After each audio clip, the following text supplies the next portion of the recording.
Samuel capítulo 7, vamos a leer pacto de Dios, el pacto de Dios con David, el pacto davídico nos toca ver en este capítulo. Y voy a pedir que si lo tenemos vamos a dar lectura del versículo 1 al 16 únicamente. Aunque vamos a meditar en todo el capítulo, vamos a dar lectura todos juntos a 2 de Samuel capítulo 7, versículos 1 al 16. ¿Lo tenemos todos, hermanos? Gracias a Dios. Damos la bienvenida a los hermanos y a los amigos que nos ven en internet y vamos a ver el segundo capítulo de Samuel, el segundo libro de Samuel capítulo 7, versículos 1 al 16, y dice la palabra del Señor todos juntos. Aconteció que cuando ya el rey habitaba en su casa, después que Jehová le había dado reposo de todos sus enemigos en derredor, dijo el rey al profeta Natán: mira ahora, yo habito en casa de cedro, y el arca de Dios está entre cortinas. Y Natán dijo al rey: anda, y haz todo lo que está en tu corazón, porque Jehová está contigo. Aconteció aquella noche que vino palabra de Jehová a Natán, diciendo: ve y di a mi siervo David, así ha dicho Jehová: tú me has de edificar casa en que yo more. Ciertamente no he habitado en casas desde el día en que saqué a los hijos de Israel de Egipto hasta hoy, sino que he andado en tienda y en tabernáculo. Y en todo cuanto he andado con todos los hijos de Israel, he hablado yo palabra a alguna de las tribus de Israel, a quien haya mandado apacentar a mi pueblo de Israel, diciendo: ¿por qué no me habéis edificado casa de cedro? Ahora pues dirás así a mi siervo David: así ha dicho Jehová de los ejércitos: yo te tomé del redil de detrás de las ovejas, para que fueses príncipe sobre mi pueblo, sobre Israel. Y he estado contigo en todo cuanto has andado, y delante de ti he destruido a todos tus enemigos, y te he dado nombre grande, como el nombre de los grandes que hay en la tierra. Además, yo fijaré lugar a mi pueblo Israel, y lo plantaré, para que habite en su lugar, y nunca más sea removido, ni los inicuos le aflijan más, como al principio, desde el día en que puse jueces sobre mi pueblo Israel, y a ti te daré descanso de todos tus enemigos. Asimismo Jehová te hace saber que Él te hará casa. Y cuando tus días sean cumplidos y duermas con tus padres, yo levantaré después de ti a uno de tu linaje, el cual procederá de tus entrañas, y afirmaré su reino. Él edificará casa a mi nombre, y yo afirmaré para siempre el trono de su reino. Yo le seré a él padre, y él me será a mí hijo. Y si él hiciere mal, yo le castigaré con vara de hombres y con azotes de hijos de hombres. Pero mi misericordia no se apartará de él, como la aparté de Saúl, al cual quité de delante de ti. Y será afirmada tu casa y tu reino para siempre delante de tu rostro, y tu trono será estable eternamente. Oremos. Gracias, Señor, por tu palabra. Gracias te damos, Señor, porque podemos en esta hora disponernos a escuchar lo que tienes para nosotros. Rogamos que tu Espíritu Santo sea, Señor, nuestro Maestro, sea nuestro guía, nos ilumine y nos enseñe estas verdades tan hermosas de tu palabra. Tócanos y transfórmanos a través de tu palabra, que es viva, que es eficaz. En el nombre de Jesús te lo pedimos. Amén. Ocupen sus lugares, hermanos.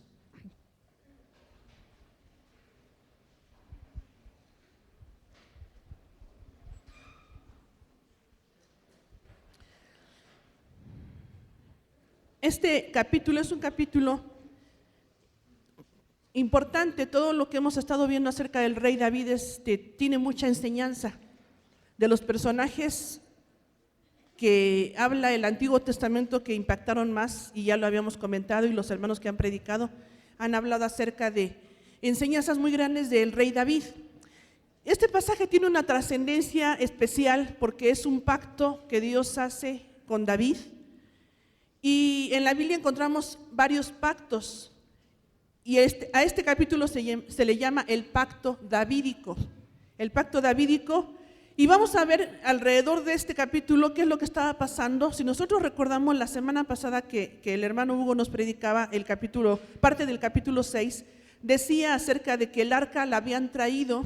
Cuando trajeron el arca y todo lo que aconteció cuando pasó esto del capítulo 6, inclusive ahí menciona que David danzaba y la gente danzaba, menciona el capítulo 6, porque la alegría que tenían de traer el arca que había estado tan lejos del pueblo. Y recuerdan ustedes que el arca, este mueble, que era un mueble de madera de acacia forrado con oro, con unas figuras de querubines abriendo sus alas, y los querubines eran de oro, no era el valor en sí del mueble. ¿Qué significaba el arca para el pueblo de Israel?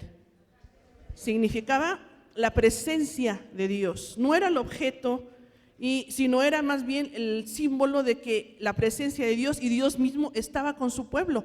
Pero la habían tomado años antes, el arca la tenían los filisteos, cuando la recuperan y cuando regresa el arca aquí a Jerusalén y a la ciudad de David, dice que hubo gran alegría, pero no había donde poner el arca, y David dice que hizo una tienda para poner el arca. Y cuando nosotros vemos el capítulo 7 como inicia, dice aquí que el rey ya habitaba en su casa. El rey ya tenía su casa, porque unos capítulos anteriores dice que se le había construido al rey una casa de cedro. De hecho, uno de los reyes de otras naciones que comerciaban entre ellos, dice que este rey Hiram trajo cedro del más fino, y en aquel entonces era también el trueque. Entonces, si el pueblo de Israel le podía dar algún producto que le hiciera falta al rey de Tiro, él trajo y hacían este tipo de intercambio, y con las mejores maderas se edificó la casa del rey David. Pero la tienda para el arca era una tienda de pieles, y eso es lo que motivó a David a decir: ¿cómo es posible que yo esté viviendo en una casa tan bonita, con madera laminada, con parquet y con las mejores maderas de aquel entonces, y el arca de Dios no tenga dónde estar? Y fue lo que dice: yo quiero edificar casa para Dios. David quería edificar un templo. El tabernáculo no estaba ahí, el tabernáculo estaba en Gabaón. Dice otro libro de la Biblia, en Segundo de Crónicas, que ahí es donde habitaba el tabernáculo, y aún el tabernáculo era una tienda, era de pieles, era de telas, pero no era algo edificado ya con otro material. Y cuando dice David y le menciona aquí a un personaje que es la primera vez que aparece, pero que tiene hermosas enseñanzas, que es el profeta Natán. Y nosotros nos damos cuenta aquí cómo fue Natán. Después de este capítulo lo vemos también en otros capítulos más adelante, y nos damos cuenta que fue un fiel profeta de Jehová. Y esto nos deja también una enseñanza, porque dice que Natán le dijo al rey David y le animó y le dijo: haz lo que tú quieras, Jehová está contigo, ya te ha demostrado que Jehová está contigo, hazlo. Y nosotros leímos ahorita en los versículos del 1 al 3, esto que estamos narrando, dice: hazlo porque Jehová está contigo. Natán era un profeta que era sensible a la voz de Dios, porque vemos que al que le habla Dios no fue directamente a David. ¿A quién le da el mensaje? A Natán, al profeta Natán. Recuerda usted que un profeta era un mensajero de Dios, era alguien puesto por Dios o llamado por Dios para hablar las palabras de Dios al pueblo, un intermediario, pero que tenía que ser alguien sensible a la voz de Dios, que tenía que ser alguien que fuera alguien íntegro. Dice que después de que Dios le dijo todo este mensaje a Natán y se lo dijo en una visión, dice el versículo, vean conmigo el versículo 17, en ese mismo capítulo dice, 2 de Samuel 7:17, ¿qué hizo Natán? Conforme a todas estas palabras y conforme a toda esta visión, así habló Natán a David. ¿Cambió el mensaje? No. Todo lo que Dios le dijo a Natán, se lo dijo. ¿Sabe por qué lo menciono? Porque más adelante en la historia del pueblo de Israel hubo falsos profetas de Dios. Ya había gente que falseaba las cosas de Dios. Pero dicen los profetas, por ejemplo, dice, no lo busquen en el capítulo, pero dice Jeremías 23, una denuncia contra los falsos profetas. Y Dios le dice a los falsos profetas y al pueblo, dice: hay de aquellos profetas que dicen esto, cosas que yo no dije, que le dicen al rey: todo va bien, rey, así está, y reyes tremendos y pecados tremendos en el pueblo, y el profeta endulzaba el oído de la gente, y el profeta, por miedo o por corrupción, decía lo que la gente quería oír y lo que el rey quería oír, porque hay de aquel que contradijera al rey. Había reyes que eran tremendos y que eran tiranos, pero Natán no. Natán dijo toda la verdad a David. Y cuando veamos más adelante el pecado de David con Betsabé, y cuando veamos la amonestación de Natán, nos vamos a dar cuenta del carácter de este profeta de Dios. Y lo primero que aprendemos es que tenemos que ser nosotros fieles y sensibles a la voz de Dios y obedientes al Señor también, como fue Natán. Pero también con esta enseñanza, en esta pequeña introducción de David, el detalle, el detallote de decir, yo quiero una casa para Dios, no es justo que mi casa esté bonita y el arca de Dios esté en una tienda de campaña. Y eso me recuerda un pasaje, el pasaje de Ageo. ¿Recuerdan ustedes que el profeta Ageo fue enviado por Dios, pero era para esto mismo? Dios le dijo a través del profeta Ageo y el profeta Zacarías, le dijo a su pueblo, ¿cómo es posible que ustedes estén en su casa tan bonita, tan arreglada, tan adornada y el templo de Dios olvidado? Porque el templo había sido destruido, porque habían empezado la reconstrucción y la pararon por amenazas. Y eso nos habla a nosotros de que también nosotros necesitamos saber, Señor, lo mejor para ti. Si yo tengo, Señor, una casa, que esto, Señor, cuando usted quiera hacer algo para la casa de Dios o aportar para la construcción, es de bendición, porque Dios merece lo mejor. Como David, era muy lícito el deseo que él tenía de hacer una casa para Dios, pero Dios le contesta algo aquí. Aquella noche Dios habló a Natán un mensaje para David, y ese mensaje es un pacto que Dios hizo con David. De los pactos que hay, ahorita vamos a definir qué es un pacto. ¿Qué es un pacto? ¿Ustedes saben? Un convenio, un acuerdo.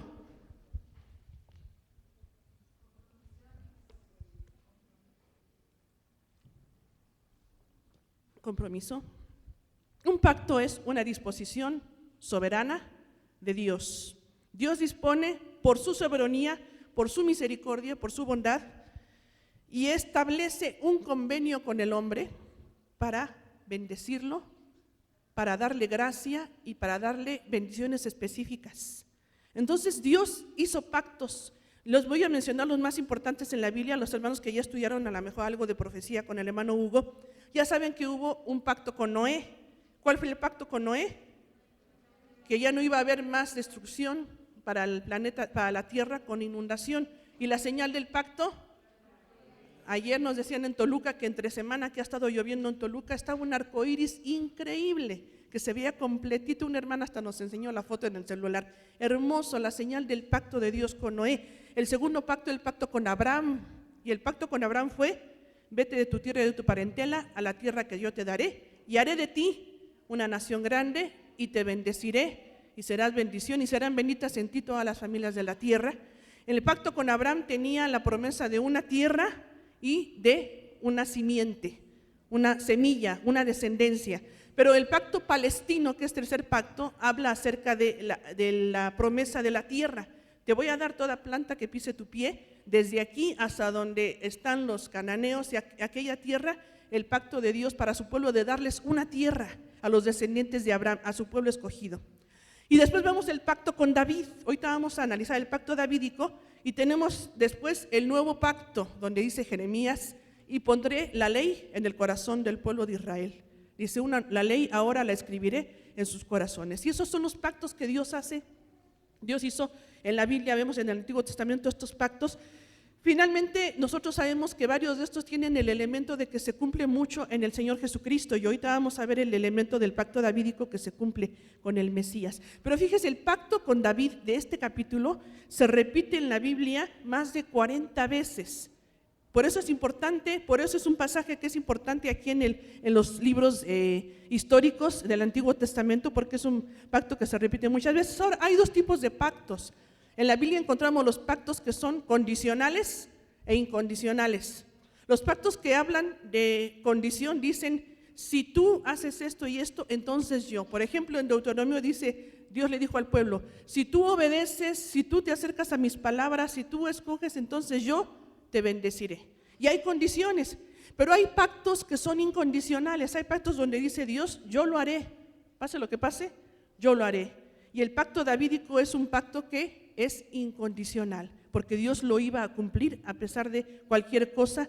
Y vamos entonces a ver aquí dos elementos de este capítulo que nos hablan del pacto davídico. Y vamos a ver el primer de ellos, es las palabras de Dios para Natán. Dios establece un pacto con David. ¿Recuerdan cuál era la intención de David? Construir una casa para el arca. Dijo, yo quiero hacer un templo. y quiero hacerlo para Dios, y no es justo que yo esté en mi casa muy contentito y el arca de Dios se entienda de piel. Y entonces Dios habla a Natán y dice: dile a mi siervo David estas palabras, y está lo que acabamos de leer. Número 1, ¿cuál es lo que le dijo Dios al profeta Natán para David? En pocas palabras le dijo: no me vas a hacer la casa, no vas a construirme una casa. Y empieza a hablar el versículo 5. Dice, versículo 5, ve y di, así ha dicho Jehová, tú me has de edificar casa. Versículo 6 dice: no he habitado en casa desde que salimos de Egipto. Versículo 7, y a nadie le he dado la instrucción de que me haga casa. O sea, la respuesta para David era no. Y a veces tenemos que aprender a recibir de Dios esa respuesta, porque pensamos: Dios no me escucha, porque no me contesta lo que le pido, porque yo le estoy pidiendo esto y no me escucha, no me contesta. No, es que a lo mejor te está diciendo que no. A lo mejor nos está diciendo que nos esperemos o que tiene algo más para nosotros. Y esta fue la respuesta para David. Dice: no me edificarás tu casa. Dice: no he habitado en casa nunca, ni he dado a nadie esa orden. Más adelante se le da la razón de por qué David no se le permitió edificar casa. ¿Recuerda alguien por qué no fue David y fue Salomón, su hijo, el que sí edificó casa, el que hizo el primer templo? Porque le dijo Dios: tú has sido un guerrero sanguinario y has derramado mucha sangre. Pero en parte del pacto está la promesa de que un descendiente suyo lo iba a hacer. Pero Dios le dice en pocas palabras a David: tengo otros planes para ti, tengo algo mejor, mucho mejor que edificarme una casa. Y dice el versículo 8, recuerda mi misericordia, recuerda lo que he hecho por ti. Fíjense qué bonito versículo. Dice el versículo 8, vean conmigo y lean conmigo todas las hermanas, todas las damas, todas las señoritas. Segundo de Samuel 7:8. Ahora pues dirás así a mi siervo David: así ha dicho Jehová de los ejércitos, yo te tomé del redil, de detrás de las ovejas, para que fueses príncipe sobre mi pueblo, sobre Israel. Y el versículo 9, esto lo vamos a leer, dice, Dios le estaba diciendo: recuerda de dónde te saqué. Recuerda mi misericordia contigo, David. Y porque te amo y porque te saqué, por eso Dios es tan hermoso que le habla de esta manera, tan consoladora y tan hermosa a su siervo. Y le dice: eres mi siervo, eres el rey y te puse un nombre grande. Eres de los reyes que ha consolidado, era el rey que estaba consolidando el reino, y dice que era un reino tremendo. Pero dice ahí: recuerda de dónde te tomé, de detrás del redil, de cuidar ovejas, y te puse como príncipe. Y dice el versículo 9, dice: y te di un nombre grande, te di un nombre tremendo. Entonces le está diciendo Dios a David: recuerda, a través de estas palabras del profeta, te tomé desde detrás del redil de las ovejas, te puse por príncipe y he estado contigo. Dice: te di la victoria, te di un nombre grande. Entonces recuerda y agradece. Y eso para nosotros tiene que decir mucho, hermano, porque también Dios nos llama a través de ese pacto a recordar de dónde nos sacó. ¿De dónde nos sacó Dios? No es pregunta para que la contestemos en voz alta, sino para que recordemos que a todos nos sacó Dios de esta situación. David estaba, a lo mejor como pastorcito de ovejas, estaba en un redil, era de los hijos menores, no se le había tomado en cuenta cuando se fue a ungir al rey, cuando Samuel le dijo a Isaí: trae a tus hijos para ver si, y a David no se le tomó en cuenta. Pero dice Dios: yo te tomé desde ahí y yo te traje y hice misericordia contigo y te puse por príncipe. Y ¿sabe qué? Dios nos ha traído a nosotros también de cosas difíciles. Recordemos de dónde Dios nos trajo. A veces decimos: no, pues es que yo no, realmente sí, vengo a la iglesia, sí, soy cristiano, pero yo no hice tantas cosas tan terribles como aquella hermana. Yo oí una vez su testimonio, y la hermana dijo que esto y aquello, o el fulano. Algunos de los que crecimos en iglesias evangélicas, a lo mejor llegamos a pensar en algún momento: pues es que yo no tengo un testimonio tan impactante como fulanito o sultanita, porque oíamos los testimonios y decíamos: no, de veras que decía un testimonio de una persona que a lo mejor tuvo este problema y que Dios lo sacó de las drogas y que andaba en el alcoholismo o que andaba en esta situación y Dios perdonó y Dios limpió y Dios transformó, y uno se pone a pensar, ¿de dónde me sacó Dios si yo toda la vida en la iglesia? Pero ¿sabe qué? Nos sacó de lo mismo, porque los pecados, no hay pecados pequeños, no hay pecados grandes, hay pecados en el corazón que son los de la misma gravedad que los pecados que salen a la luz y que el homicidio y que el robo y todo eso. Entonces, de lo mismo nos sacó Dios a todos y tenemos que recordar la misericordia de Dios con nosotros, porque Dios nos ha sacado de lo mismo para poder glorificarle y alabarle. Y también dice que otra cosa que Dios le dijo a David, dice, recuerda de dónde te saqué. Vamos al versículo 9 y 10, y he estado contigo en todo cuanto has andado, y delante de ti he destruido a todos tus enemigos, y te he dado un nombre grande como el nombre de los grandes que hay en la tierra. Además, viene desde el versículo 10, vienen las promesas del pacto que Dios estaba haciendo con David. Y dice, número 1, yo fijaré lugar ¿para qué? Para el pueblo. La primera promesa que trae este pacto es que Dios le iba a dar un lugar fijo para el pueblo de Israel. Y esta promesa en parte se ha cumplido y tiene cumplimiento más en el futuro. Y después también le dice Dios a David en el versículo, estamos en el versículo 10 y en el 11, desde el día que puse jueces sobre mi pueblo, y a ti te daré, le dice a David, descanso de todos tus enemigos. Asimismo, Jehová te hace saber que Él te hará casa. ¿Quién iba a hacer casa a quién finalmente? Jehová le iba a hacer casa a David. ¿Y sabe qué significa casa? Significa dinastía. En esta situación le estaba diciendo Dios a David, tú me querías hacer una casa, pero ¿sabes qué? Yo, o sea, Jehová, el nombre de Dios, tan hermoso, el nombre propio de Dios, Jehová dice, Jehová te va a hacer casa a ti. Quiere decir, y más adelante lo explica Dios, va a haber entonces herederos en tu trono que estén sentándose continuamente y tu trono va a ser para siempre. Aquí hay 3 palabras claves en el pacto davídico: casa, trono y reino. Y se repiten varias veces y quiere decir entonces la dinastía, el poder, el trono y el gobierno. Entonces dice, de tus herederos va a seguir habiendo dinastía, va a haber entonces trono y va a haber reino eterno y reino permanente. Y David se queda perplejo. Vamos a ver después la respuesta de David. Pero dice aquí, Jehová te hará casa. Versículo 12. Cuando tus días sean cumplidos, o sea, cuando te mueras, David, levantaré después de ti a uno de tu linaje, procederá de tus entrañas y afirmaré su reino. Versículo 13. Él edificará casa a mi nombre y yo afirmaré para siempre el trono de su reino.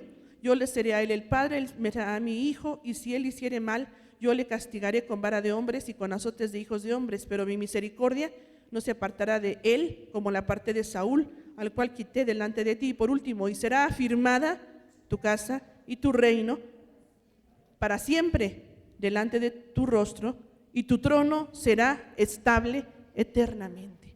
¿A quién se refiere con el descendiente? Primero, a Salomón.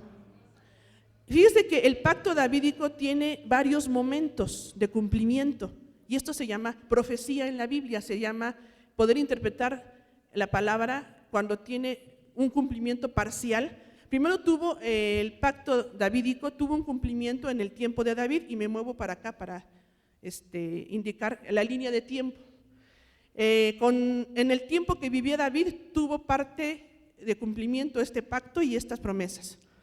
Después viene Salomón y se cumple parte del pacto davídico, porque Salomón edificó el templo. David dejó los planos, pero al que le tocó edificar fue al hijo de David, que fue el rey Salomón.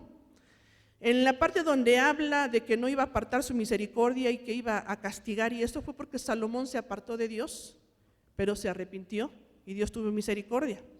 Viene muchos años y otra parte del pacto davídico se cumple cuando nace Jesucristo.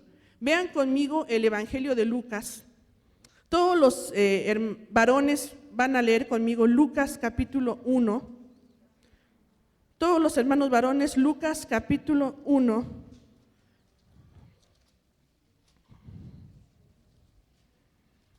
Ahorita les digo los versículos 32 y 33. Lucas 1, 32 y 33. Evangelio de Lucas, capítulo 1, versículos 32 y 33, cuando es anunciado el nacimiento de Jesús, cuando es anunciado por el ángel Gabriel el nacimiento del Señor Jesucristo. Dice Lucas 1, 32 y 33, todos los varones conmigo: este será grande y será llamado Hijo del Altísimo, y el Señor Dios le dará el trono de David su padre, y reinará sobre la casa de Jacob para siempre, y su reino no tendrá fin. Fíjese cómo menciona las tres palabras clave, ¿no? Casa, trono y reino, y está hablando de la promesa de nacimiento del Mesías. Entonces, ¿para qué iba a venir Cristo? Para afirmar el trono de David para siempre. Y en el tiempo de Jesucristo y en el tiempo de que Él viene y en lo que estamos viviendo, el tiempo de la gracia, se cumple parte del pacto davídico, porque ese reino se está estableciendo en el corazón de la gente. Pero viene un cumplimiento futuro. El cumplimiento futuro del pacto davídico viene después de que la iglesia sea trasladada con Cristo, después de en el cielo las bodas del Cordero y aquí en la tierra los años de tribulación. Hay una gran batalla que se llama la batalla del Armagedón, libro de Apocalipsis, y los profetas Daniel y Ezequiel, que nos hablan de lo que no se ha cumplido todavía de este panorama profético para el pueblo de Israel. Y dice la palabra del Señor que después de esta batalla viene el Señor Jesucristo, el Mesías. Todo ojo le verá. Dice, viene a reinar, viene a batallar. En esta batalla, entonces vamos a venir con Él y se establece un reino terrenal donde Él va a ser el rey de todo este mundo, 1000 años, y dice que va a gobernar justamente. Un gobernante justo y perfecto no lo hay, ni lo ha habido en la historia de la humanidad. Pero en aquel tiempo, cuando se cumpla el pacto davídico en su totalidad, Cristo va a reinar 1000 años y vamos a reinar con Él. Yo voy a escoger ojo de agua para ayudarle al Señor a reinar, porque hay mucho que arreglar por allá. ¿Qué parte va a escoger usted?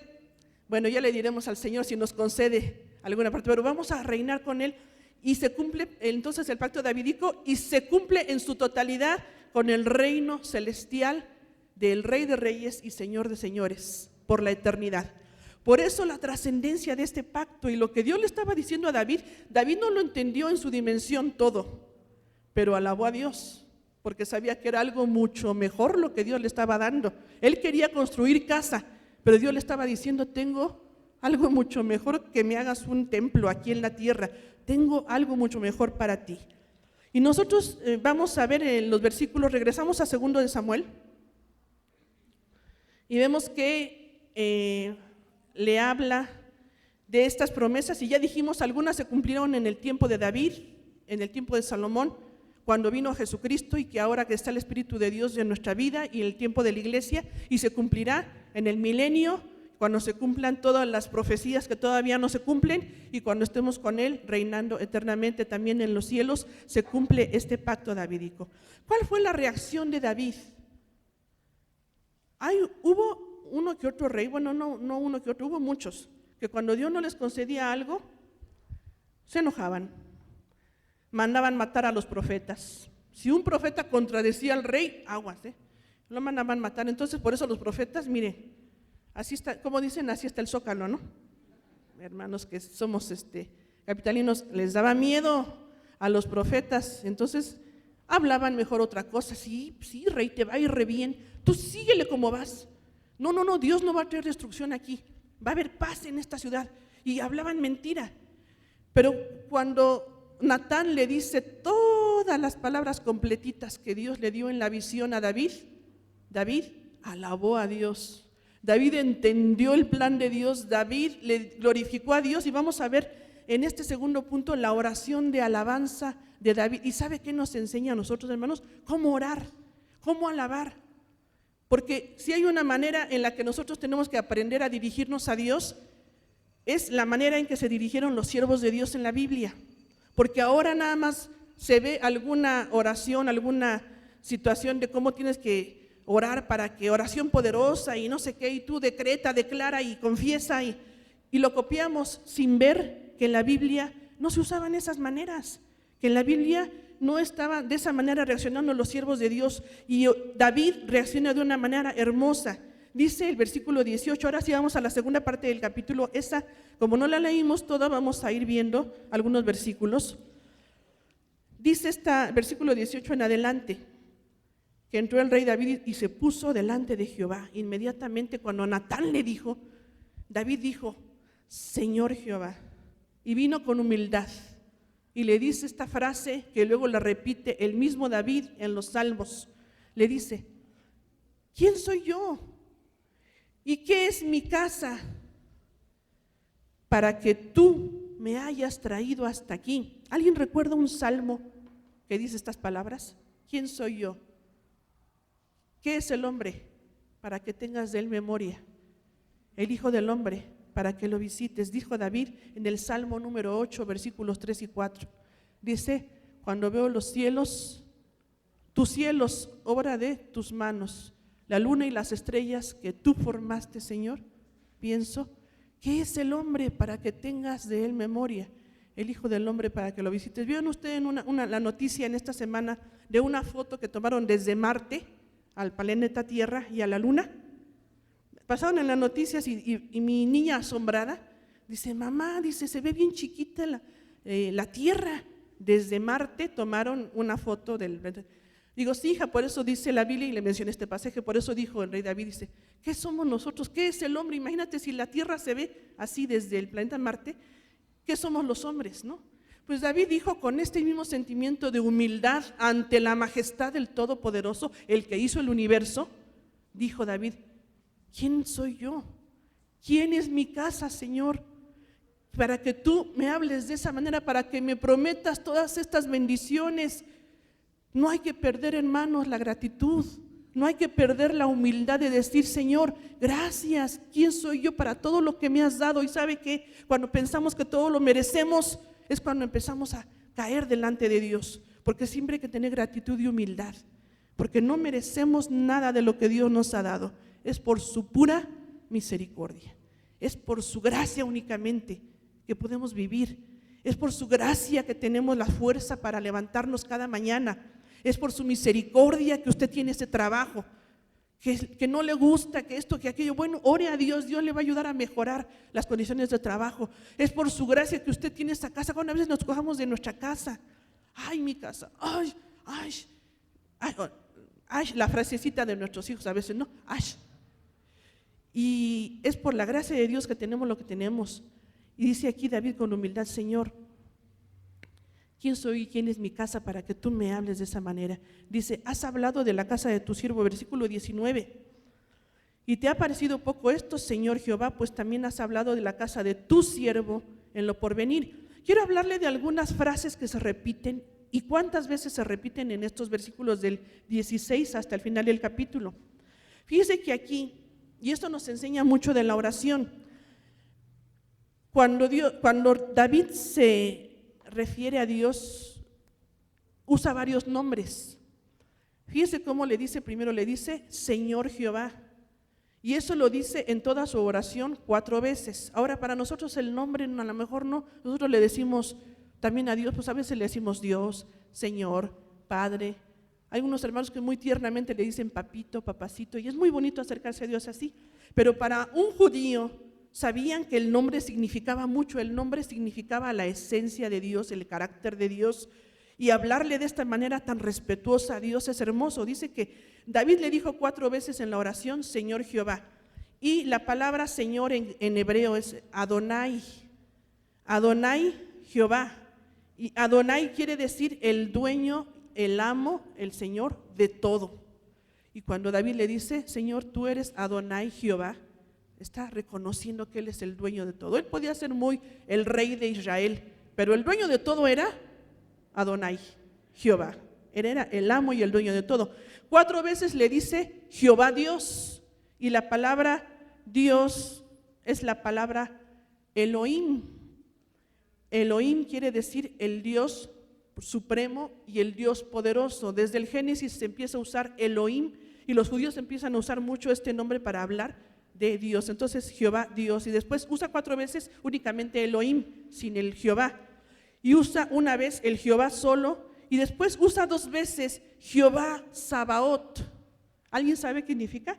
Jehová de los ejércitos, el Jehová poderoso, y no nada más de los ejércitos terrenales, ¿sí? Es el Jehová de todos los ejércitos del universo, celestiales. Entonces dice, el que tiene todo el poder, Jehová Sabaoth, y usa 2 veces Jehová Elohe Israel, que quiere decir Jehová, el Dios de Israel. Porque la promesa del pacto davídico estaba tratando directamente con David y con su pueblo, y aunque ahí salimos nosotros injertados en el pacto davídico por la sangre de Cristo, ahí salimos nosotros, la iglesia, pero directamente el pacto es para David y para el pueblo de Israel. Entonces es Jehová, el Dios de Israel. ¿Y eso qué nos habla de la oración, hermanos? ¿Qué nos habla? ¿Cómo nos tenemos que referir a Dios? ¿Cómo tenemos que acercarnos a Dios? Reconociendo quién es Él. Use sus nombres. Cuando usted se acerca a Dios, use los nombres de Dios. Dígale Jehová, dígale Elohim, dígale Dios poderoso, dígale Altísimo, dígale Jesús, dígale Emanuel. Hable a Dios de esta manera, ore a Dios de esta manera y reconozca la grandeza de Dios de esta manera. Ahora, cuando David ora a Dios, menciona, tú eres Señor, tú dijiste Señor. Fíjese, las voy a mencionar y vaya contándolas. Tú me has traído, te ha aparecido, tu siervo, tú conoces, soy tu siervo, tu palabra, tu corazón, tu siervo, tú te has engrandecido, no hay Dios fuera de ti, ¿quién como tu pueblo? Su favor, tu tierra, tu pueblo, tú estableciste tu pueblo, tuyo para siempre, tu siervo, su casa, tu nombre, tu siervo delante de ti, tu Jehová, tu siervo, delante de ti esta súplica, tú eres, tus palabras, tú has prometido, ten ahora a bien bendecir. Soy tu siervo delante de ti, porque tú, Jehová Dios, lo has dicho. Con tu bendición será bendita la casa de tu siervo para siempre. ¿Cuántas veces lo dije? Tú, ti, 35 veces se usa estas palabras de que va dirigido a quién. ¿En quién se centra la oración? ¿En mí? Bendíceme, dame, ayúdame. ¿Por qué, Señor, no me oyes? No. La oración se centra en el poder de Dios. Y si usted llega a orar y únicamente pide, estamos mal cuando venimos y Señor, dame. Ya dijimos la oración del borrego, ¿no? Los hermanos que no lo saben, porque hay muchos hermanos que nos visitan, ¿cuál es la oración del borrego? Está bien que somos ovejas del Señor y Jehová es nuestro pastor, pero a veces nuestra oración es la oración de un borrego que dice, bendíceme, dame, ayúdame, cómprame, y puro para mí. ¿En quién se centra la oración? En que Él es bueno, en que Dios es poderoso, en que Él tiene la misericordia, en que Él bendice, en que Él abre puertas, en que es basado en su palabra. Y si usted lo nota aquí, las 35 veces que viene, el centro de nuestra oración y de nuestra alabanza y de nuestra vida es Dios. Y cuando nos acercamos a orar a Dios, acercarnos a decirle, Señor, tú eres misericordioso, porque tu palabra lo dice, porque tú eres grande, porque tú eres bueno, porque tú bendices, porque todo lo bueno procede de ti, porque tú eres maravilloso, porque es para la gloria de tu nombre. Aquí lo dice David, te has engrandecido, Señor. Y si has prometido esto, Señor, es para que te sigas engrandeciendo. Y me atrevo, Señor, a rectificar, a hablar de esto, porque tú en tu palabra me has dicho, porque este mensaje que me has dado proviene de ti, Señor, y hablo de esta manera contigo. Pero todo se basa en Dios. Ahora, fíjense cómo se acerca también David en el versículo. Después de que alaba a Dios y reconoce todo esto, le agradece, tiene humildad. ¿Cuántas veces dice siervo? En esta oración, 10 veces dice, tu siervo, tu siervo, tu siervo. ¿Sabe que somos principalmente de Dios? Siervos. Allá donde nosotros vivimos hay una iglesia donde a los hermanos, pastores y líderes se les dice siervos. Y se siente uno raro porque cuando uno lo invitan a compartir, que de vez en cuando, por lo menos una vez al año, nos invitan a compartir con los hermanos de allá. Dice, el siervo Hugo Aguilera, ¿no? La sierva Lirio. Pero es la verdad, ¿qué somos del Señor? Siervos. ¿Qué dice el apóstol Pablo? Somos esclavos, esclavos por amor. ¿Alguien me está obligando? No. ¿Alguien me está poniendo una pistola? No. A lo mejor algunos de ustedes sí vinieron obligados, pero somos siervos por amor. En el libro de Éxodo dice que había un esclavo. Había la esclavitud en la historia de los pueblos antiguos y del pueblo de Israel, pero dice que cuando se cumplía el tiempo de que un esclavo ya podían dejarlo en libertad, y el esclavo decía, yo me ha ido bien con mi amo, yo no me quiero ir de casa de mi amo, yo me quiero quedar con mi amo, yo soy esclavo pero me quiero quedar con él. Era un esclavo por amor y le horadaban la oreja, y quería decir que ahora ese esclavo era porque amaba a su amo, voluntariamente se quedaba con él. ¿Sabe qué? Nosotros estamos con nuestro Señor y nuestro dueño por amor, y debemos estar con él por amor, porque le agradecemos de dónde nos tomó, porque en su gracia, en la cruz del Calvario, él derramó su sangre y su vida por nosotros, y esa es la gratitud y el amor y la entrega. Somos esclavos por amor. Entonces cuando David dice, soy tu siervo, y lo dice 10 veces, está con una humildad tremenda, porque a veces acercarse a Dios con la soberbia de que Señor, y tú tienes que dar, y reprendo y hago, y no. Hermanos, la oración se aprende, ¿sí? Y se aprende de la Biblia. Entonces tenemos que ver que aprendamos de la palabra del Señor. Vea conmigo cuál es la petición de David. Versículo 25. Ahora pues, Jehová Dios, confirma para siempre la palabra que has hablado sobre tu siervo y sobre su casa, y haz conforme a lo que has dicho, que sea engrandecido tu nombre para siempre, y se diga, Jehová de los ejércitos es Dios sobre Israel, y que la casa de tu siervo David sea firme delante de ti. ¿Por qué se atreve David a pedir esto? Porque era lo que Dios ya le estaba diciendo.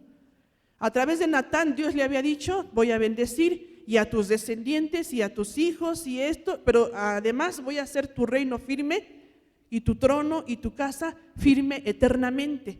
Entonces dice David, Señor, qué maravilloso, Señor, confirma esta palabra y cumple lo que tú has dicho, que tu nombre sea engrandecido para siempre, y establece entonces para siempre esto. Dice el versículo 27 y más adelante, porque tú, Jehová de los ejércitos, Dios de Israel, revelaste al oído de tu siervo diciendo, yo te edificaré casa. Por eso tu siervo ha hallado en su corazón valor para hacer delante de ti esta reclamación, ¿no? Súplica. ¿Cómo hay que venir delante de Dios? Venimos delante del Rey, hermano. Sí es nuestro Padre, sí hay confianza, sí hay cercanía, sí hay amor, pero tiene que haber respeto. Tiene que haber de esta manera decirle, dijo David, Señor, perdóname, Señor, pero es porque tú me dijiste, revelaste a los oídos de tu siervo a través del profeta Natán, por supuesto, dice, me revelaste esto que ibas a hacer conmigo y con mi casa, que yo tomo el valor para hacerte esta súplica. Cumple tu palabra, Señor. Bendice mi casa, mis descendientes, y que tú seas engrandecido por siempre. Y esto es lo que hace, lo que dice David. Vino con súplica, con ruego, con humildad a pedir delante de Dios, y termina la oración de esta manera, versículos 28 y 29. Ahora pues, Jehová Dios, tú eres Dios y tus palabras son verdad, y tú has prometido este bien a tu siervo. Último versículo, ten ahora a bien bendecir la casa de tu siervo, para que permanezca perpetuamente delante de ti, porque tú, Jehová Dios, lo has dicho. Y con tu bendición será bendita la casa de tu siervo para siempre. Amén. Qué hermosa oración donde David dice, Señor, ten a bien hacer lo que tú me has dicho. Bendice la casa, que sea engrandecido tu nombre, pero viene con esa humildad y viene a decir, tú eres el centro de todo, tú eres el Jehová poderoso, tú eres Elohim, tú eres el Jehová Sabaoth, tú eres el grande y el poderoso. Con súplica te digo, Señor, cumple tu palabra, tú lo has dicho y Dios lo hizo. ¿Qué aprendemos nosotros de esta oración? En la oración tenemos que acercarnos al Señor, número 1, con gratitud y humildad, agradeciéndole todo lo que tenemos, no pensando que lo merecemos, no pensando que es por nuestra capacidad, por nuestra inteligencia, por nuestro esfuerzo. Qué bueno, porque Dios manda que nos esforcemos, pero gracias a Dios, porque también ese es un don de Dios, como dice Eclesiastés, ¿no? Trabajar y disfrutar de lo que uno trabaja es don de Dios, porque hay gente que no puede ni trabajar bien o que no puede disfrutar lo que trabaja, y todo viene de Dios. Gratitud a Dios y humildad. Cuando vengamos delante de Dios, vamos a alabarle primero, es decirle: Señor, tú eres grande. ¿Quiénes somos nosotros? ¿Quién es mi casa para que tengas esta misericordia, Señor? Gracias. Cuando vengamos al Señor, recordar que somos sus siervos. ¿Quién de aquí le gusta ser esclavo por amor o le gustaría ser esclavo por amor del Señor? Y si usted no se ha puesto como esclavo, por eso dicen, cuando nos enseñan a hacer evangelismo, nos enseñaban y decían: Cristo tiene que ser tu Salvador, pero también tu Señor. Cristo es tu Señor. ¿Y qué diferencia hay? Bueno, que Cristo te salva, pero también tienes que hacerte esclavo de Cristo, tu Señor y tu amo y tu dueño, y tú tienes que ponerte a los servicios del Rey por amor, porque le agradeces, porque Él ha sido bueno con nosotros. Entonces Cristo es nuestro Señor y somos sus siervos. Dios es Rey, no es nuestro sirviente para exigirle, para pedirle, para decirle, para reclamarle. A veces hasta el lenguaje suena medio irreverente. Reclamar a Dios algo, ¿cómo? Si Él es el Rey. Es que el Señor lo prometió y tenemos que reclamar sus promesas. Pues véngase con más humildad, mejor, hermano. Suplique, ruegue como lo hizo David, porque Dios es Rey. Todo es por Él y para su gloria. Como dice el apóstol Pablo en Efesios 1, para la alabanza de su gloria, para la alabanza de la gloria de su gracia, para su alabanza. O sea que somos nosotros también para su alabanza. Si yo pido por mi hija, tiene que ser para la gloria de Dios. Si yo pido por un carro, tiene que ser para la gloria de Dios el carro, no para que me vaya de paseo cada semana y ya no venga a la iglesia. Si yo pido una casa, para la gloria de Dios. Si yo pido esto, para la gloria de Dios. Si pido aumento de sueldo, para la gloria de Dios. Si yo pido por alguna necesidad, para la gloria de Dios. Si pido ser sanado, para la gloria de Dios. Porque si me sano y me voy todo sano y fuertezote y choncho al pecado, pues qué problema tan choncho, ¿verdad? Irse sanote a pecar, ¿para qué pediste la sanidad? Tiene que ser para la gloria de Dios. Cuando venimos a orar tenemos que aprender que es para Dios. El centro de nuestra vida tiene que ser Dios, todo es por Él. Tenemos que orar conociendo más a Dios, sabiendo quién es Él. ¿Y cómo lo conocemos? En el diario caminar, en la oración, pero sobre todo en su palabra. ¿Quién es Dios? ¿Cómo actuaba Dios con su pueblo? ¿Cómo le hablaba a sus siervos? ¿Cómo sus siervos y sus siervas se dirigían a Él? ¿Qué nombres le decían? ¿De qué manera se dirigían? ¿Qué conocían de Dios? Tenemos que conocer a Dios, y con el conocimiento de quién es Dios en nuestra vida y de qué grande es Dios, de esa manera acercarnos a Él y decirle a Él todo lo grande que Él es. Tenemos que también presentar nuestras peticiones, número 1, basadas en su palabra. Si yo tengo una petición y ya sé que en la Biblia estoy pidiendo correctamente, adelante, la pido con humildad y yo sé que sí. Por ejemplo, si tengo algún problema en mi matrimonio y yo sé que dice la Biblia que lo que Dios unió no lo separe el hombre, y estoy pidiendo por unidad matrimonial, ¿estoy pidiendo bien? Sí. Pero si yo ya sé que la Biblia me dice no, es como dicen los 10 mandamientos: no robarás. Pero yo me encomiendo a fulanito o aquel y eso para que me salga bien el asalto en la tienda. Pues no, estoy pidiendo mal y obviamente no está bien delante de Dios, estoy desagradando a Dios. Si en su palabra ya está establecido que es correcto, yo estoy pidiendo bien.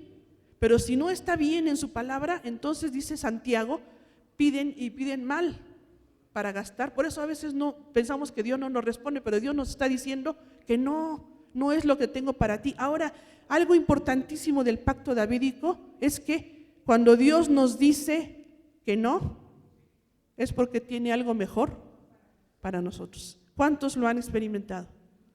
En cualquier área de su vida, en lo económico, en lo familiar, en lo emocional, en todo. Cuando Dios dice no, es porque tiene algo mejor.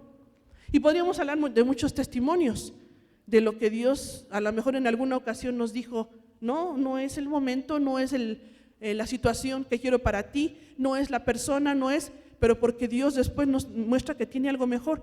¿Usted cree que, por eso David dice que alabó a Dios, fue sensible porque no se emberrinchó con hacer la casa, con hacer el templo, no se emberrinchó, sino que vio la dimensión de lo que Dios le estaba prometiendo y sabía que Dios era fiel y verdadero y que Dios iba a cumplir eso. Y le estaba diciendo, Señor, qué barbaridad. Y entonces David recibió bendiciones mucho más trascendentes y eternas. Y a veces nosotros nos emberrinchamos con una petición que no está bien y que no es lo que Dios quiere para nosotros y que Dios sabe por qué nos dice que no. Caramba. Y a veces decimos, Señor, ¿por qué no me das un hijo? Porque ustedes saben, el hermano Hugo y yo tardamos casi 15 años en ser papás. Ya casi éramos abuelos. ¿Por qué no me lo das? Por ahí una persona dijo, si no me das un hijo, me retiro de predicar. Y se retiró de predicar porque no tenía hijos. No podemos chantajear de esa manera al Señor. Pero ¿sabe por qué Dios decía no? Porque tenía Dios razones muy poderosas. Y Dios nos dio una hija que vale por 10, en todos los sentidos. A su tiempo y en su momento. Y cuando Dios dice que no es porque nos va a dar algo mucho mejor, ¿le cree usted a Dios? ¿Sí le cree? Sí, vamos a practicarlo porque eso es creer que Dios es bueno y tiene cosas buenas para nosotros.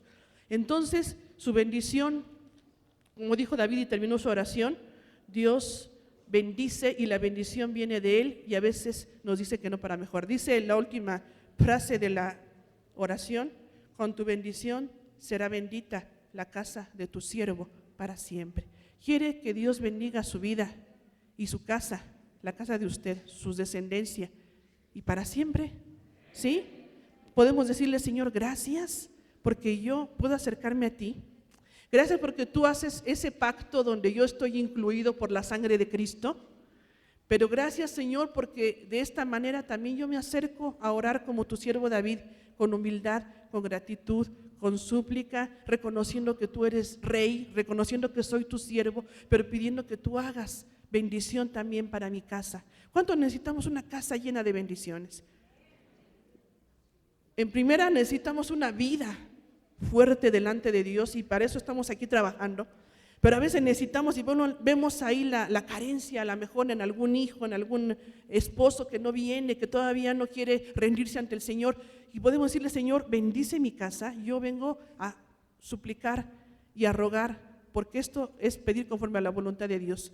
Cuando Dios dice que va a bendecir, en el pacto davídico y en el pacto abrámico y en otros pactos, se habla de la bendición para todas las familias. En el pacto de Abraham se dice, y serán benditas en ti todas las familias de la tierra. Se cumple con Cristo. Cuando Cristo viene y recibimos nosotros la bendición como hijos de Dios, no somos del pueblo de Israel, no somos los judíos, pero somos pueblo de Dios por la sangre de Cristo. Y recibimos esa bendición. Y aquí en el pacto davídico también se habla de establecer bendición para siempre por medio del trono de David, y eso lo logra el Señor Jesucristo en nuestra vida y lo va en el futuro también a establecer como reino político perfecto, con el gobernador perfecto mundial que va a ser nuestro Señor Jesucristo. Pero podemos decirle, Señor, bendice mi vida, bendice mi casa. Vengo delante de ti en esta hora pidiendo, Señor, esta bendición, y lo pido porque aquí está en tu palabra. Nos podemos acercar con estas mismas palabras delante de Dios en esta hora, como lo dijo David. Señor, tú lo hablaste, tú dijiste, yo tomo valor ahora para suplicarte con humildad que bendigas mi vida y mi casa. Vamos a estar de pie y vamos a orar. Y si alguien quiere venir a orar y decirle, Señor, bendice mi vida, bendice mi casa, todavía falta en mi casa que doblemos rodilla, fulano, sultano, todavía no estamos la familia bien, todavía hay esta carencia, hay esta necesidad, Señor. Vengo delante de ti pidiendo, Señor, que bendigas mi vida, que bendigas mi casa, por tu pura misericordia. Y recuerde tantas veces que se menciona tú, Señor, porque tú eres, porque tú, es que tenemos que decirle, Señor, porque es para tu gloria. lo pedimos para tu gloria. Si alguien quiere pasar para que oremos juntos, y si no en su lugar, usted ore, doble su rodilla si quiere en su lugar, pero rinda su corazón sobre todo. Así como usted está, la posición física a veces no es tan importante, a veces sí es reflejo de algo que hay en nuestro corazón, pero usted sobre todo entregue su corazón a Dios y dígale: Señor, bendice mi corazón, mi vida y mi casa, como tú diste bendición a tu siervo David. Padre nuestro, en esta hora te damos muchas gracias porque tú eres bueno, Señor. Te damos gracias porque en tu palabra podemos ver, Señor, esta promesa y este pacto tan hermoso que tú hiciste con tu siervo David. Tú escogiste a tu pueblo, Señor, para que tu pueblo fuera un pueblo especial, Señor, por tu gran misericordia, para que a través de él llegara la salvación a todas las naciones por medio de tu Hijo Jesucristo. Gracias, Señor, por esos pactos, Señor, que tú hiciste a tus siervos, Padre Santo. Y aquí en este pasaje donde vemos que por tu misericordia y por tu soberanía, Señor, tú elegiste hacer un pacto con tu siervo David. Y a través de este pacto, Señor, le diste estas promesas, Señor, que él pudo ver parte en su tiempo cumplidas y a través de su hijo Salomón. Pero sobre todo, Señor, él sabía que tú eres fiel y verdadero y que tú cumplirías todas esas promesas, Señor, y que hasta el fin de los tiempos, Señor, se cumplirá en su totalidad este pacto, Señor. Gracias, Señor, porque esto provocó en tu siervo David tanta gratitud y tanta humildad que pudo acercarse delante de ti, de esta manera como nosotros nos acercamos, Señor, pidiendo tu bendición por nuestra vida, Señor, por nuestra casa. Tú sabes la necesidad de cada uno de mis hermanos, Señor. Aquí estamos delante de ti, pidiendo, Señor Jesús, que tú cumplas, Señor, tu perfecta voluntad. Sabemos, Señor, que tu voluntad, Señor, es que la gente proceda al arrepentimiento, Señor. Sabemos que tu voluntad, Señor, es que podamos cada día consagrarnos a ti, Señor. Por eso venimos pidiendo, conforme, Señor, a lo que tú has revelado ya en tu palabra, Señor, de que nos entreguemos a ti con todo el corazón y que nuestra casa sea una casa, Señor, que sea llena de bendición, Señor. Por eso venimos rogando, Señor, que tú te manifiestes. Tú sabes, Señor, la vida, Señor, de mis hermanos y hermanas que estamos aquí reunidos, Padre. Tú sabes la necesidad, Señor, de cada uno, Padre. Sabes que a lo mejor, Señor, hay en el corazón la necesidad de la fortaleza espiritual. Señor, tal vez, Señor, hemos pasado pruebas difíciles, tal vez hemos pasado algún descuido espiritual, Señor. Te pedimos fortaleza. Tú sabes, Señor, la necesidad de cada uno de los que estamos aquí reunidos, Padre mío, pero pedimos la fortaleza y rogamos, Señor, tu mano, Señor, poderosa sobre nosotros, para que tu nombre sea engrandecido en nuestra vida, para que sea para ti la alabanza, Señor, y la honra y la gloria. Pero también sabes, Señor, que nuestra casa necesita de ti, que tal vez hay esposos, Señor, o esposas, Padre Santo, que no están aquí, Señor. Te rogamos que tú pongas tu mano sobre los esposos o esposas, Señor, que no conocen de ti, Padre Santo, que pueda, Señor, tu Espíritu maravilloso redarguir, Señor, de pecado, Padre, a cada corazón, para que puedan, Señor, acceder, Señor, al llamado que tú les estás haciendo a la salvación y a la consagración. Toca y bendice, Señor, a todos los matrimonios. A lo mejor, Señor, aquí hay necesidad con algún hijo, Señor, o con alguna hija que está en rebeldía y que no quiere, Señor, acercarse a ti, Padre mío. Yo te ruego por los hijos, Señor, desde el más pequeño hasta el más grande, para que tú toques también los corazones, para que así como David pudo ver, Señor, el cumplimiento de la bendición sobre su hijo Salomón, y pudo saber, Señor, y tener en su corazón esta gran certeza, Señor, de que tú ibas a cumplir tu palabra y a darle la bendición de una casa firme, de un trono firme, Señor, y de un reino firme eternamente, Señor. Que así también nosotros sepamos, Señor, que tú quieres bendecir a nuestra familia y a nuestros hijos, Señor. Por eso te pedimos, Padre Santo, que no nada más en nosotros, sino en nuestros hijos y tal vez en los nietos, Señor, de los hermanos que ya tienen esta bendición de ser abuelos, Señor, se pueda ver, Señor, la entrega y la consagración, que sean generaciones firmes, Señor, que no haya, Padre Santo, hijos que se aparten ni nietos que se aparten de tus caminos, sino que haya, Señor, hijos que se decidan, Señor, a buscarte con todo su corazón. Pedimos, Padre Santo, por nuestros hogares, Padre Santo, los hogares de mis hermanos, Señor, de los que estamos aquí y de los que están, Señor, aquí, Padre Santo, en la congregación, cada hogar, Señor, que estamos representando, que sean llenos de tu bendición, de tu gracia y de tu misericordia. Gracias, Señor, porque tú eres bueno, Padre Santo, y sabemos que tú contestarás, Señor, que tú obrarás y no dejaremos de suplicar, de rogar, de orar, porque tú eres, Señor, Elohim, porque tú eres Adonai, Jehová, porque tú eres el Dios de los ejércitos, porque tú eres mi Dios, porque tú eres el Todopoderoso, porque tú eres el Shaddai, porque tú eres, Señor, el que sana, el que fortalece, porque eres justicia nuestra, porque eres grande y poderoso, Señor, porque no hay nada que no puedas hacer, porque te conocemos, Señor, porque hemos estado conociendo tu gran misericordia en nuestro caminar contigo, Señor. Sabemos que eres grande, Señor, y poderoso. Sabemos, Señor, que en tu gran corazón, Señor, está, Señor, nuestra necesidad, y que a veces, Señor, nuestra miseria, Señor, y la miseria de nuestra familia, Señor, cabe en tu enorme corazón. Tú eres grande, Señor. Tú eres bueno y te agradecemos y suplicamos con toda humildad por nuestra vida, por nuestra casa, por nuestros hijos, por tu iglesia, Señor. Haz tu voluntad. Glorifícate. Bendice, Señor, levanta.